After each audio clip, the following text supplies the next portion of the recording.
لما تسمع اسم نيوكاسل يونيفرسيتي أول حاجة هتيجي في بالك إن هي جامعة بريطانية غالية جدا، بس المفاجأة إن هي ليها فرع رسمي هنا في ماليزيا، وده معناه إن أنت بتاخد نفس الشهادة البريطانية بالظبط بس بتكلفة أقل من النص، وبنفس الجودة وبنفس المناهج بس بتجربة حياة مختلفة تماما.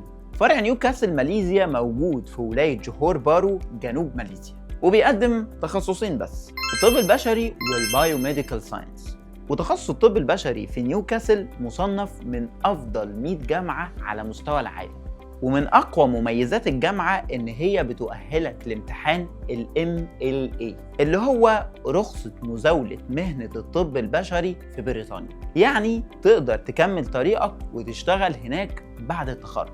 كمان بيكون عندك فرصة إن أنت تعمل حاجة اسمها Exchange Semester، وده سمستر تقدر تاخده في فرع الجامعة الأم في بريطانيا وبعد كده ترجع ماليزيا تاني. بالنسبة للتكلفة بقى، لأن دي مهمة جدا، تخصص الطب البشري في بريطانيا تقريبا ممكن يوصل ل$60,000 في السنة، وانت هنا بتدفع نص المبلغ ده حرفيا.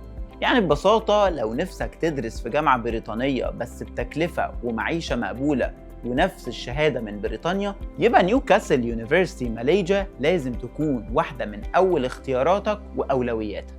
لو حابب بقى تقدم في جامعة نيوكاسل دلوقتي تقدر تتواصل معانا على الرقم ده علشان نكون معاك خطوة بخطوة من أول ما تتواصل معانا لحد ما توصل ماليزيا بالسلام.